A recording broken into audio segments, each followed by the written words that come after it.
Kepala Badan Penanggulangan Bencana Daerah, BPBD, Kota Kendari, Cornelius Padang menyebut Kaliwanggu jadi titik terparah banjir.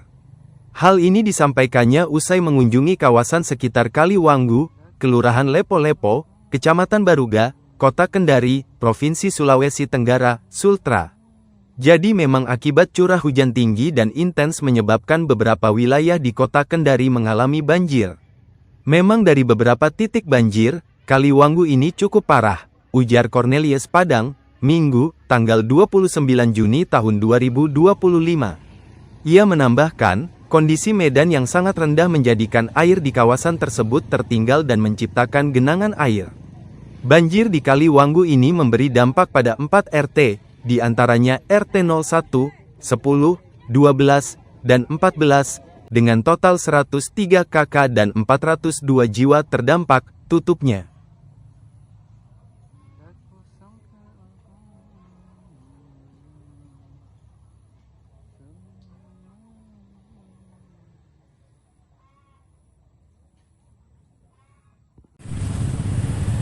Pak Kalis, boleh diceritakan Pak terkait bencana banjir di Kota Kendari hari ini Pak? Oh baik, jadi memang akibat curah hujan yang cukup tinggi dan intens dalam beberapa hari ini memang menyebabkan beberapa wilayah di Kota Kendari mengalami banjir, kemudian ada juga beberapa lokasi yang mengalami tanah longsor dan pohon tumbang. Itu memang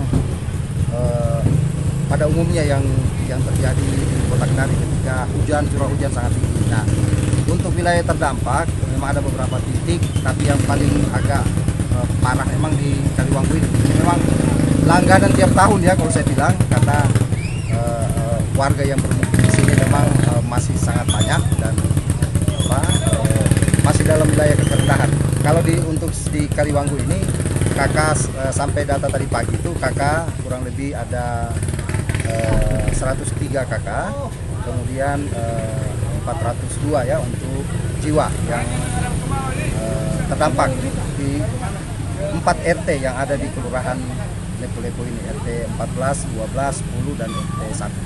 Nah, kemudian tapi juga di wilayah lain ada juga terdampak di Kampung Salo, banjir, walaupun itu kemudian secara perlahan surut karena memang volume air yang dari atas yang tinggi, tapi setelah hujan reda itu surut, masyarakat kemudian membersihkan kembali rumahnya. Tapi ini memang airnya tinggal kalau di sini.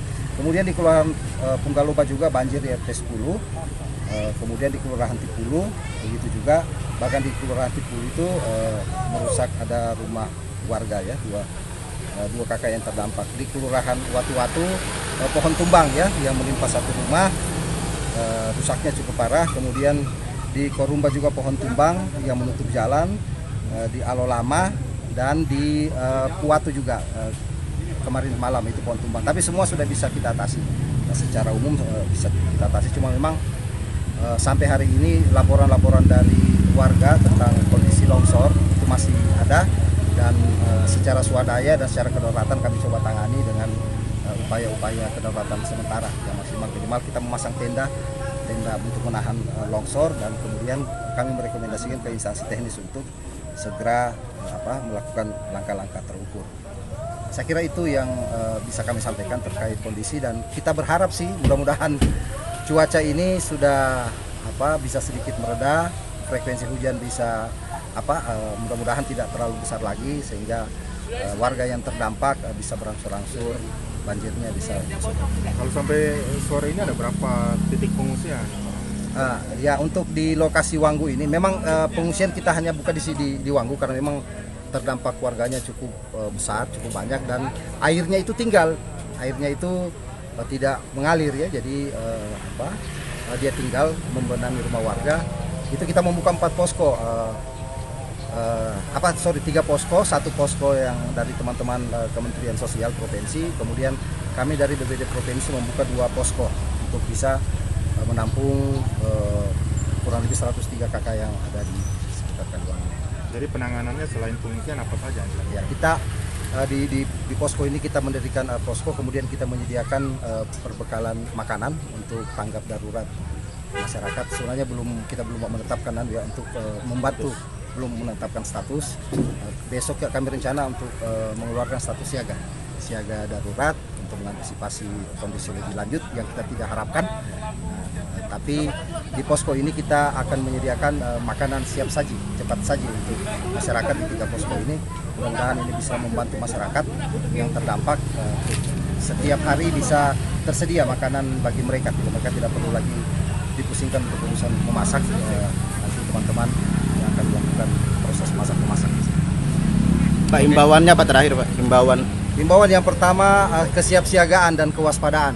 Ya, kita minta masyarakat, apalagi yang tinggal di daerah-daerah pinggir kali, kemudian di daerah-daerah ketinggian, ya, karena itu kalau di pinggir kali seperti ini itu rawan banjir, kemudian teman-teman di ketinggian itu rawan longsor dan pohon tumbang.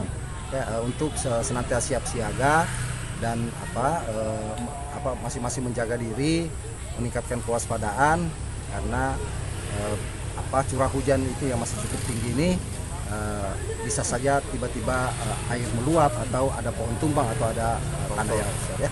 Kalau dengan kondisi ini Download Tribun X sekarang, menghadirkan lokal menjadi Indonesia.